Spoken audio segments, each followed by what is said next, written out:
Well, what's going on, everybody? My name is Johnny. Welcome back to another one, y'all. And today we're actually going to be doing something. I feel pretty good about this one, y'all. I feel pretty good about this one. We are checking out the animated history of Korea. That's right, the animated history of Korea. Thanks to, I'm sorry, I forgot who it was in the comments that linked this video. But one person linked this video, and I went and reached out to the content creator. His name's Subni. They are on Twitter, and I asked them. I said, "Hey, is it cool if I check this out with my friends on YouTube?" And they actually gave us permission to check this out. So, ladies and gentlemen, today we're going to be checking out the animated history of Korea from Subin, and I have a link to Subin's channel down below. I hope I'm saying that right. Subin, S-U-I-B-H-N-E. I think I'm saying that right. But I've got a link to their channel down below, and I've got a link to the actual video down below. I want you to go over there before we get started. I want you to go to the video, give it a view, comment, thumbs up, go to the channel, subscribe to the channel. When you're done with that, come on back over here. Hit that subscribe button for me too. It would be much appreciated. And thank you again to Subin for Subni. I have no idea how to say that. That is confusing. But big shout out. Thank you so much for giving us permission to do this. I'm looking forward to see your work. So no expectations going in here, but I'm assuming it is pretty sick. It seems to be making some pretty positive moves on the YouTubes. Over 500,000 views. Just posted earlier this year. And ladies and gentlemen, today we're going to be checking it out and getting our learn on. So, ladies and gentlemen, that's like the 10th time I've said ladies and gentlemen. All right, y'all, let's go. Let's go ahead and check this out. Let's talk more rock, quality high. Let's do this. Sphere of influence. What comes to mind when you hear this term? Perhaps you think of the Cold War between the neoliberal system of the United States and the one-party socialism of the USSR. Or you live in a part of the world once dominated by European colonialism, and to you it means the competition between large foreign powers. What it means to me, I've probably heard that term before. I have no idea what it means, so excuse me while I soak this in. So you think even older, to the Hellenistic period, where Greek culture would dominate the Middle East from the conquests of Alexander the Great. All these examples are true. If you think about borders in a modern sense, where sovereignty over a piece of land is decided sometimes by an arbitrary line, then influence is anything that passes through that border. This can be military sphere of influence, economic sphere, geopolitical, cultural, or social sphere. Heck, even a language can have a sphere of influence. Think of the role English plays in global politics today. Perhaps no place in the world is better suited to study this geopolitical concept than in Korea. Korea has been a land divided by competing spheres for almost its entire history, before you even reach the modern Cold War aftermath that split the peninsula down the middle. The episodes on Japan and China saw Korea coming up quite a lot. Koreans, a relatively homogenous people, are definitely no stranger to outsiders. But this land and its people are far more than just a chapter in somebody else's book. Its culture is rich, its heritage is proud, its contribution to the world of science and technology is perhaps immeasurable at this point. Ask a North Korean today about the history of his people, and he will spin you a tale about a long-forgotten kingdom, resurrected old titles. I have to laugh that the North Korean kid has like the Kim Jong-un haircut. 3 famous military generals. Ask a South Korean, and he'll probably tell you the same story. So, how did this happen? Korea, much like Japan, became a settled land with the introduction of paddy field agriculture. This was followed by the introduction of bronze weaponry and Korea's first legendary kingdom of Joseon, now called Go-Joseon, meaning Old Joseon.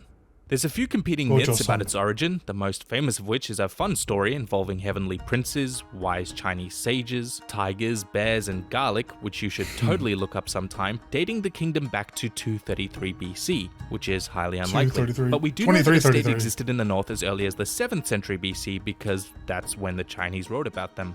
The south, though, is even less clear, but we do know that a confederacy of city-states did exist called the Jin, but what level of centralized control they had is still debated.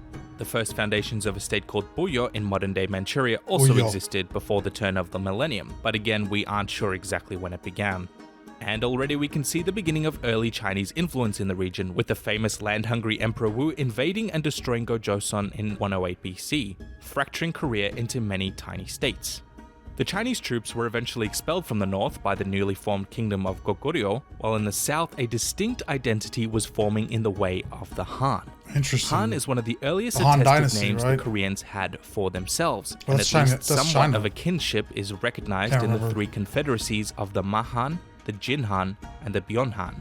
And as is so often the case with confederacies, one state would almost always rise up and control the others, and in this case it was Baekje and Shilla.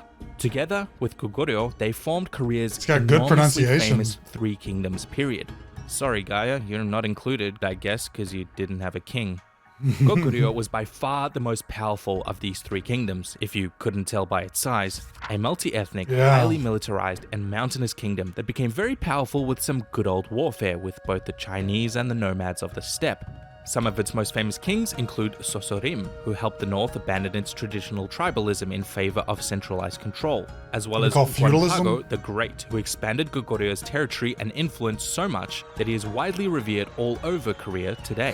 One of the three famous Korean military leaders, Uluji Munduk, famously defended Goguryeo from an attack by the Sui dynasty in 612, which Sui- may have even Sui resulted in the dynasty. Shui's collapse to the Tang.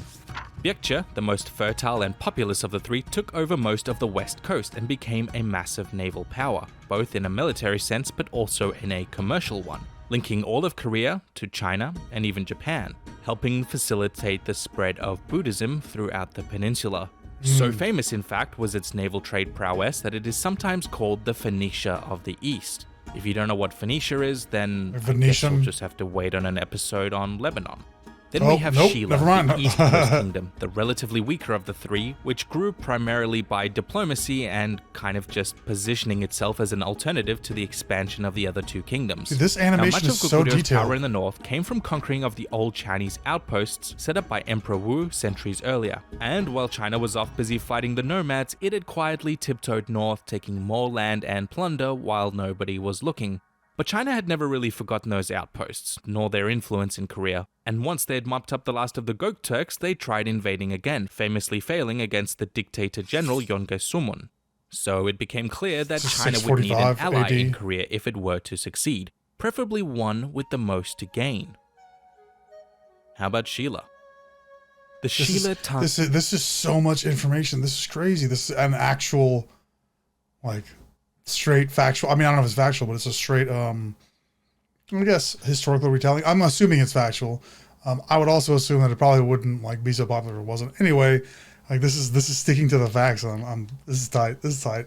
The animation is so detailed. Pay attention to the animation. There's a lot of work in here. Holy crap. Tang alliance Ooh. was a pivotal moment in Korean history. The comparatively smallest and least powerful of the three kingdoms was able to conquer the entire peninsula for the first time in its history with the backing of the huge Tang dynasty. This, of course, means that Chinese influence would return in Korea, even stationing troops in the north. And by all accounts, Chinese rule was pretty brutal, as evidenced by this delightfully named Protectorate General to Pacify the North. So, bit of a branding problem. The Chinese treated the northern Koreans so badly that many sought refuge in the wild and nomadic north in Manchuria, forming the Wow. powerful kingdom of Balhae. The Balhae kingdom would eventually fall to That's those sad. ever-friendly Khitans who established the Liao dynasty, but down south, Shilla was losing its grip on power. Shilla had managed to keep its independence with the backing of the Tang dynasty, but once the Tang fell and were replaced by the Liao, they lost their primary benefactor. The Shilla government relied on a unique form of nepotism called the bone rank system, whereby only a member of sacred bone, the highest level, could be king. Your rank like below that nepotism, right? determined your status within society, and it was common to be demoted a rank but almost impossible to rise up in one. Ooh. As you may guess, these kinds of systems don't tend to do well long term because regional aristocracy and peasantry stand nothing to gain by being loyal. So by the end of the rule of Queen Joseon, who was either kind-hearted and selfless or immoral and corrupt, depending on which book you read, Baekje and Goryeo broke away from Shilla's control, referred to as the later Three Kingdoms period. You'll see this time and time again in Korean history, by the way, this idea of resurrecting and succeeding a once glorious kingdom from the past, and thus claiming some form of legitimacy to rule. Whoops, don't know how Putin got in here. Oh, Jesus. Goryeo Is that would again return Putin? as the most powerful of these three kingdoms, militarily Oh, wow. speaking. And after a brief stint of rule with what was likely to be the cruel and ruthless Buddhist extremist Gangya, power was usurped by King Taijo, who managed to again reunite the peninsula, capping off this monumental task by marrying 29 prominent women from the noble families throughout his whole domain to foster loyalty. Yeesh, and I thought the Habsburgs were bad. The Goryeo dynasty is considered to be Korea's intellectual and cultural golden age. Its scholars and engineers were well regarded all over Asia.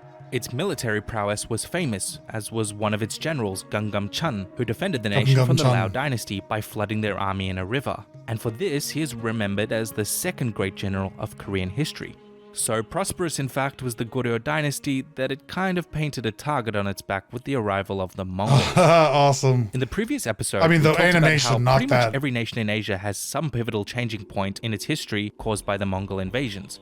Because of the speed and brutality, they upended centuries of political and economic institutions in the comparative blink of an eye. And this is no different in Goryeo, but the Koreans didn't give them an easy time by any means.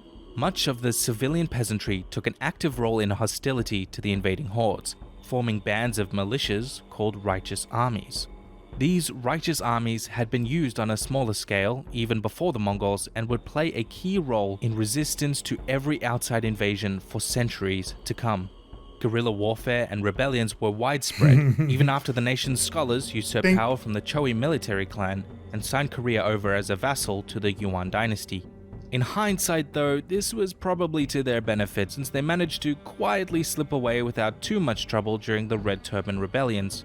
But for some reason, this seemed like the perfect opportunity for a prominent general, Yi Sung-gye, to rebel and take over Korea, once again reviving an old Korean name, this time Joseon, to give himself more legitimacy. So, just to keep track, we've now had 3 Goryeos, 2 Baekjes, 3 Shilas, and 2 Joseons, just to make things perfectly confusing. Old Joseon. Now, new although Joseon. most of That's Korea's right. culture and identity can be attributed to Goryeo, the Joseon dynasty is really where it solidified. It was both the longest lasting and most culturally enduring of the Korean kingdoms, lasting more than 5 centuries with some of the nation's most famous accomplishments, such as the law reforms and the development of the brand new Hangul script by Sejong the Great. Hangul, widely considered to be one of the best writing systems, was developed to match the sounds of human speech, regardless of a change in pronunciation over time, and theoretically it can be used to write any language in the world. There is a movement within linguistics to make this script the universal writing system for all the world's languages, by the way, and I am absolutely on board with that. But regardless of its golden age, Joseon still found itself battling against the influence of its neighbors. That's cool. Hold on. I didn't know that. I didn't know it was supposed to be the what did he say? How did he word it? Let me go back a second. For all the world's, there is a time, and theoretically, of human speech, considered to be one of the best writing systems, was developed to match the sounds of human speech. The sound of human speech. Got it. Yeah, that's interesting. I didn't know it was like that. That makes sense though. Instead of like I guess, what would the alternative be? I guess it would just be more of like a written language. This is more to replicate the sound of the speech. So like SH, sh, would have a specific sound. So on and so forth. I don't know. I found that very interesting. More legitimacy, but also very with the rising power of Japan. You'll remember from that episode that Toyotomi Hideyoshi had recently united the islands and was eager to send the samurai somewhere else before they could revolt against his rule. And so he decided to invade Korea. Although they were winning on land, this invasion was kind of catastrophic for the Japanese Navy, thanks to the excellent tactics of Korea's third famous commander, Admiral Yi Sun-sin, who, although he had no naval training, never lost a single battle against the Japanese, with his amazing Gyobason, or turtle ships, arguably the first armored naval vessels ever developed. This war was also noteworthy to be the first widespread use of gunpowder in Asia, the Koreans battling the samurai with hand cannons, arquebuses, and a uniquely powerful Korean invention called the hwacha, capable of firing hundreds of rocket-powered arrows at once. Holy shit. This, coupled with extraordinary help from the Ming Dynasty, is ultimately what saved Korea.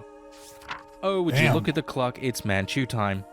The Manchus, or Jurchens, were a semi-nomadic ethnic group that had been raiding China and Korea for centuries, and they just so happened to have recently unified under Khan Narachi and are invading the Ming Dynasty.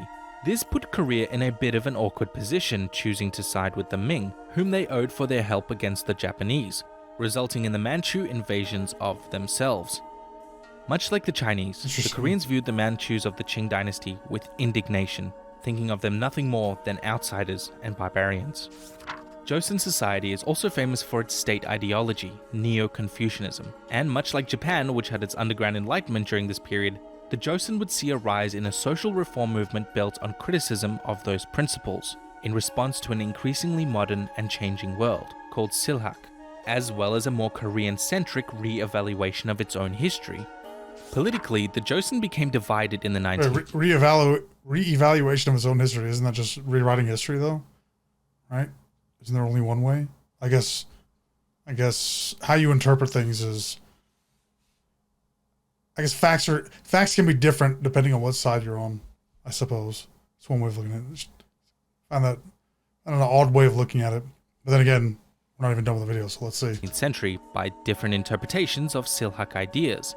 And in the meantime, the monarchy was becoming extremely corrupt with its own problems, primarily due to issues with the Seto system, which kept power in the hands of the king's in-laws from the Andong Kim family rather than the king. And they became stubborn, isolationist, and fiercely anti-Christian too, especially when a European presence became more common after the Opium Wars. The Joseon managed to fend off an attack by the French in 1866 and the Americans in 1871, but something tells me the Americans will be back soon enough. But for now, as China weakened, a new sphere of influence would begin to raise its ugly head. Japan. Unlike most of Asia at the time, Japan had seen the writing on the wall in terms of... So you can't see it, but if you look at the top left, you can see the years if you're paying attention. I haven't been reading them out because they've been changing like the entire time. But we're at 1894 now, so we're getting pretty close to modern times. The dangers posed by European imperialism, and decided that the only way to ensure she didn't become like China was to expand her own sphere of influence. The Qing dynasty and the Empire of Japan fought on Korean soil for Korean influence, chaotically bringing an end to the 500-year-old kingdom and bringing the Empire of Korea under Japanese protection. At least, that's how the Japanese saw it. We are rapidly approaching... That's kind of the point that I made, like, reevaluating their own history, right? A very messy time in Korea's story, as is so often the case with this period, where sphere of influence starts to mean nothing but misery and death for most Koreans. Oof. Under the forced annexation by Japan in 1910, Korea's righteous armies would again rebel, brutally suppressed by their Japanese rulers. Korean language and culture was discouraged, women were tricked or forced into sexual slavery for the Japanese armies, called comfort women, a topic so traumatizing that its mere mention in Korea or Japan today is taboo.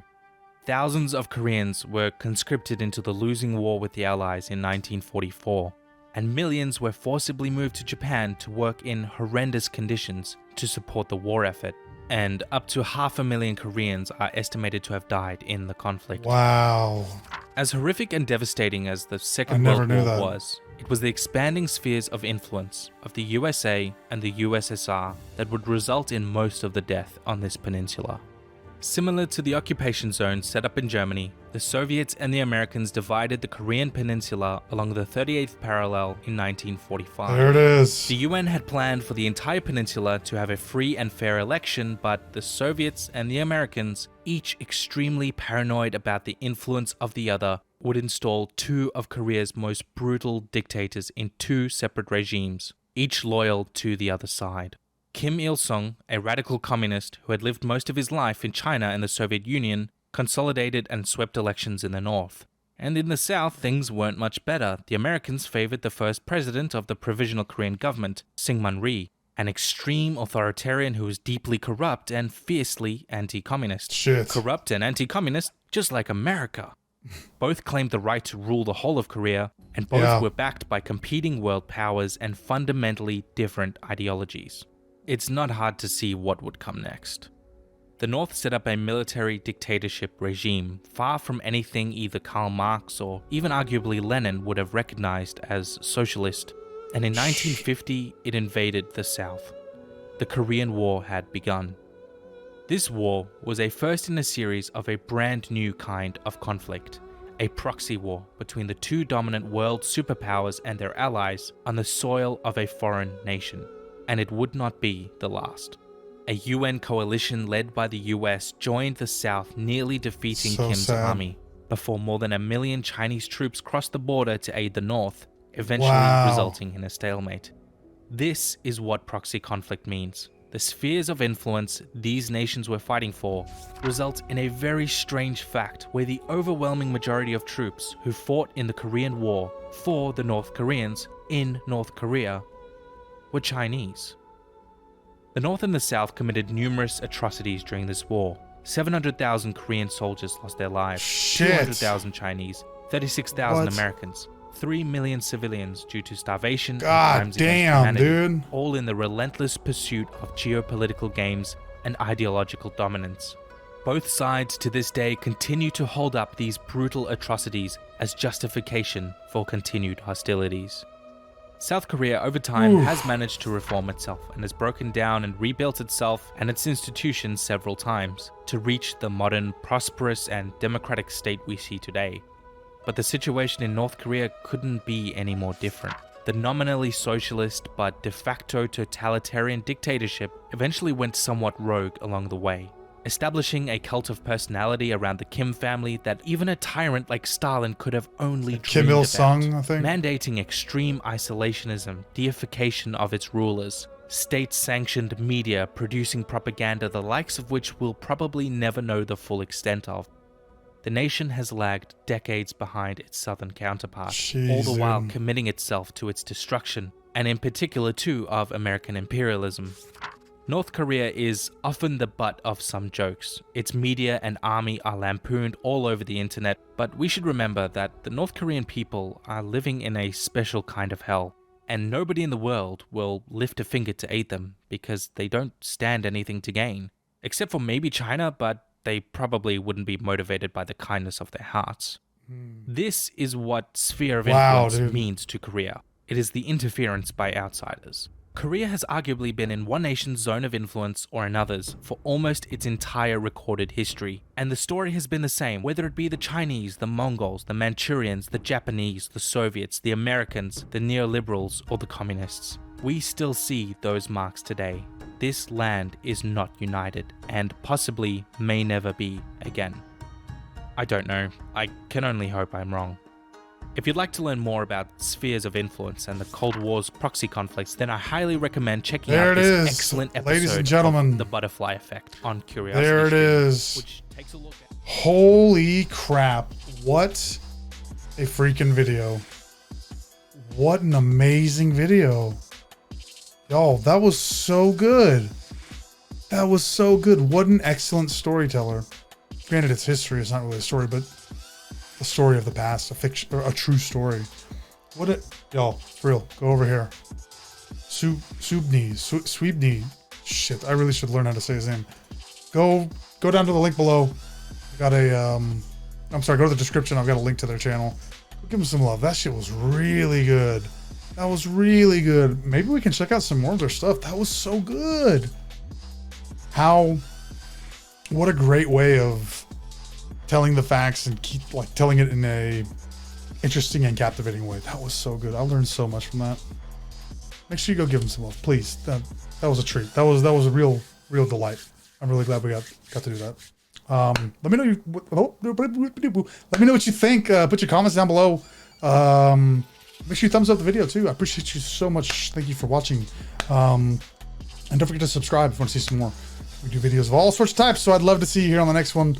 And I've got a Patreon if you want to see some more videos or early access, all that good stuff. Link down below if you want to check that out. That was so good. Wow. Holy crap. That was kind of heartbreaking at times too. There's some things that I feel like I didn't know. I feel like if I knew those, it wouldn't be such a shock to hear those, you know? Wow. It's the folly of mankind, right? There's always something. There's always something. But appreciate it. Thank you so much for watching. I love you guys. I'll see you on the next one. Thank you. Bye.